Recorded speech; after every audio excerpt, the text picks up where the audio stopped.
નમસ્કાર દર્શક મિત્રો, ધ લોકસત્તા શોમાં આપનું સ્વાગત છે।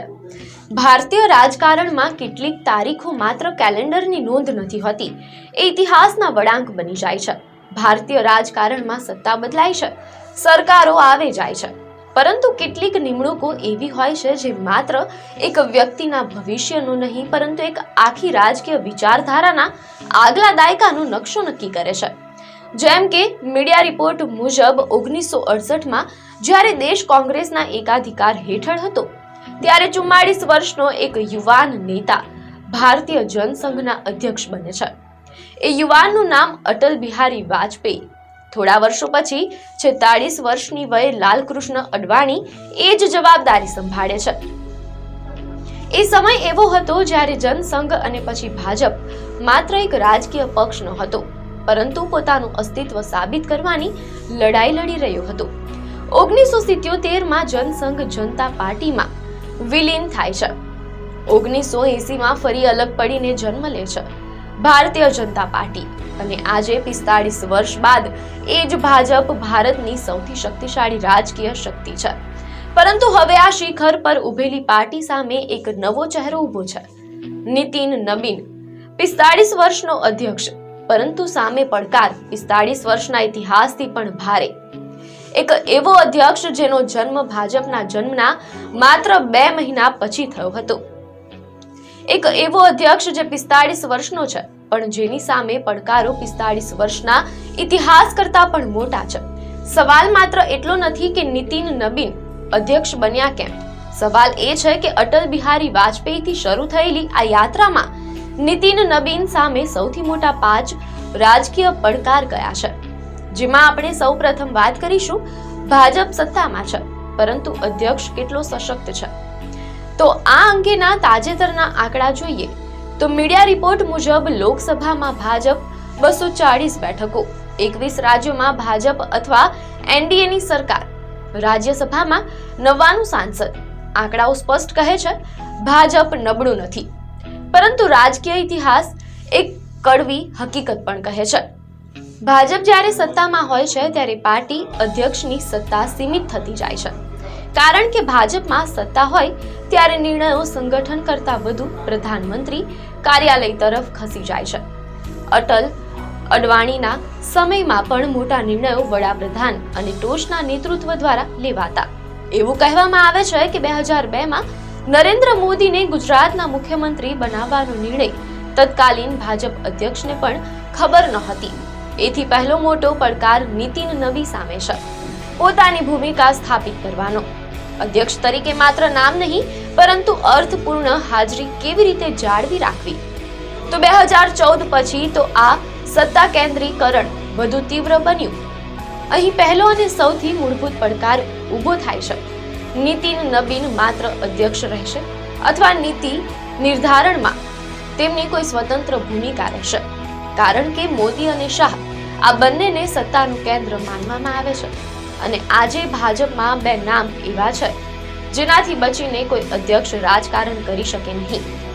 નરેન્દ્ર મોદી અને અમિત શાહ, આ બંને નામ ભાજપ માટે શક્તિ છે, પરંતુ અધ્યક્ષ માટે એ જ સૌથી મોટો પડકાર પણ છે। નીતિન નબીન સામે સૌથી મોટું નામ છે નરેન્દ્ર મોદી, અને તેની બાજુમાં ઊભું છે અમિત શાહ।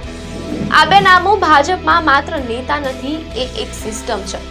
નીતિન નબીન આ સિસ્ટમથી બહાર નથી, હકીકતમાં એ જ તેમની સૌથી મોટી શક્તિ પણ છે અને સૌથી મોટી મર્યાદા પણ, કારણ કે ભાજપમાં માનવામાં આવે છે કે નીતિન નબીનની પસંદગી પાછળ તેમની વફાદારી, વિવાદ રહિત છબી અને લો પ્રોફાઇલ સ્વભાવ છે। રાજકીય વિશ્લેષકો કહે છે નીતિન નબીનની પસંદગી પાછળ તેમની લો પ્રોફાઇલ છબી, વિવાદ રહિત સ્વભાવ અને ટોચના નેતૃત્વ પ્રત્યેની વફાદારી છે। અહીં સવાલ ઊભો થાય છે, શું નીતિન નબીન પોતાની રાજકીય ઓળખ ઊભી કરશે અથવા માત્ર સંચાલક બની રહેશે? કારણ કે ભાજપના ઇતિહાસમાં અધ્યક્ષ જેટલો શાંત એટલો શક્તિશાળી એવું હંમેશા બન્યું નથી, કારણ કે ભાજપના અધ્યક્ષ માટે આરએસએસ સાથેનો સંબંધ સૌથી સંવેદનશીલ મુદ્દો રહ્યો છે। એવું માનવામાં આવે છે કે નીતિન નબીન એવો ચહેરો છે જેનો આરએસએસ વિરોધ કરી શકે તેમ નથી, પણ પડકાર યથાવત છે। સંઘ સાથે સંતુલન જાળવી રાખવું અને સાથે રાજકીય વાસ્તવિકતા સંભાળવી. હવે આપણે વાત કરીએ એક એવા પ્રશ્નની કે જે દરેક દેશવાસીઓના મનમાં ઉઠી રહ્યો છે કે 2029 મોદી પછી કોણ? આ સવાલ આજનો નથી, પણ હવે એ અવગણવા જેવો પણ નથી. 2029ની લોકસભા ચૂંટણી વેળાએ નરેન્દ્ર મોદી લગભગ 80 વર્ષની ઉંમરે હશે. એ પછી ભાજપનું નેતૃત્વ કોણ કરશે? અમિત શાહ સંગઠન પર પકડ ધરાવે છે, યોગી આદિત્યનાથ જનતામાં લોકપ્રિયતા ધરાવે છે, પણ બંને વચ્ચે સંતુલન સરળ નથી. અને અહીં નીતિન નબીનની ભૂમિકા સૌથી નાજુક બની જાય છે, કારણ કે મોદી પછીના યુગ માટે ભાજપને તૈયાર કરવાનું કામ અધ્યક્ષનું છે. શું નીતિન નબીન એ સંક્રમણ સંભાળી શકશે? ભાજપ આજે હાઈકમાન્ડ કેન્દ્રિત પાર્ટી બની ગઈ છે, વાત ખુદ રાજકીય વિશ્લેષકો માને છે. શક્તિનું કેન્દ્રીકરણ સંગઠનને કમજોર પણ બનાવી શકે છે. નીતિન નબીન સંગઠનાત્મક વ્યક્તિ તરીકે ઓળખાય છે, પરંતુ પ્રશ્ન એ છે, શું તેઓ સંગઠનને ફરી સશક્ત કરશે અથવા હાઈકમાન્ડની છાયામાં કામ કરશે? દક્ષિણ ભારત, પૂર્વ ભારત, અહીં ભાજપ માટે સંગઠન ઊભું કરવું સૌથી મુશ્કેલ કામ છે. ભાષા, સંસ્કૃતિ, પ્રાદેશિક પક્ષો આ બધા સામે નીતિન નબીનને લાંબી લડાઈ લડવી પડશે. વિશ્વ રાજકારણ ઝડપથી બદલાઈ રહ્યું છે. અમેરિકામાં ડોનાલ્ડ ટ્રમ્પની વાપસી, ભારત પર વધતા ટેરિફ, ચીન સાથે ફરી શરૂ થયેલો સંવાદ, આર્થિક વૃદ્ધિ છે, પરંતુ અસમાનતા પણ છે. ભારતની યુવા વસ્તી આગામી 10 વર્ષમાં વૃદ્ધ બનશે. એ પહેલા વિકાસને દરેક સુધી પહોંચાડવો પડશે.